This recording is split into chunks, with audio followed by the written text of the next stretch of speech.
আসসালামু আলাইকুম, welcome back to my channel. আজকে আমি আপনাদের তৈরি করে দেখাবো চিকেন নাগেটসের সহজ রেসিপি এবং ফ্রোজেনের সহজ পদ্ধতি। এই চিকেন নাগেটসগুলোকে আপনারা 1 থেকে 1.5 মাস পর্যন্ত ডিপ ফ্রিজে সংরক্ষণ করতে পারবেন। মুরগির 2 টুকরো বুকের মাংস এখানে আমি পিস পিস করে কেটে নিয়েছি। এবার একটি ব্লেন্ডার জারে ব্লেন্ড করে নিয়েছি।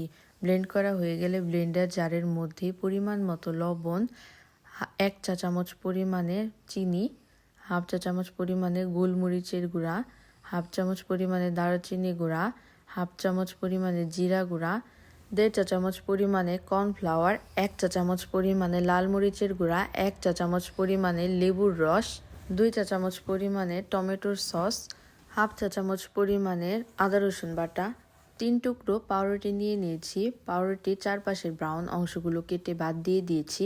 এবার অল্প পরিমাণ পানিতে ভিজিয়ে পানি ভালো করে ঝরিয়ে মিক্সিং জারে দিয়ে দিব। এখানে 1 চা চামচ পরিমাণে সয়াবিন তেল নিয়ে নিচ্ছি। এবার আবারও ব্লেন্ড করে নিব। ব্লেন্ড করা হয়ে গেছে।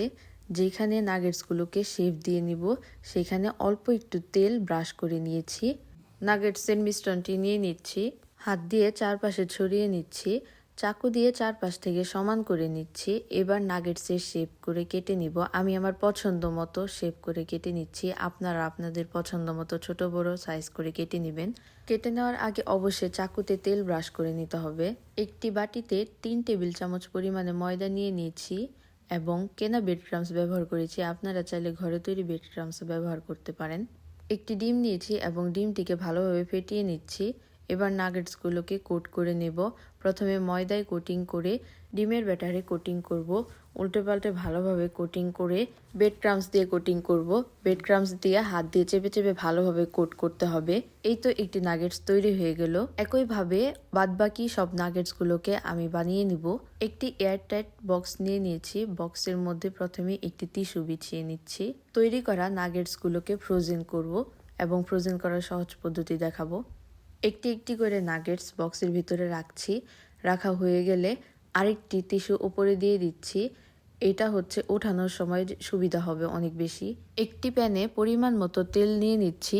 তেল গরম হয়ে গেলে তৈরি করে রাখা নাগেটসগুলোকে ভেজে নেব। এক এক করে সবগুলো নাগেটসকে তেলের মধ্যে দিয়ে দিচ্ছি। লালচে কালার হওয়া পর্যন্ত অপেক্ষা করব। উল্টে পাল্টে নাগেটসগুলোকে ভেজে নেব। অবশ্যই ডুবো তেলে ভাজার চেষ্টা করবেন। তেল পর্যাপ্ত পরিমাণ গরম করে নেবেন। নাগেটসগুলো ভাজা কমপ্লিট। এবার আমি একটি প্লেটে সার্ভ করে নিচ্ছি।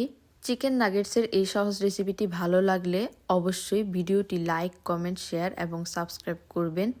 অবশ্যই এই সহজ রেসিপিটি একবার চেষ্টা করে দেখবেন। আশা করি ভালো লাগবে। আল্লাহ হাফেজ।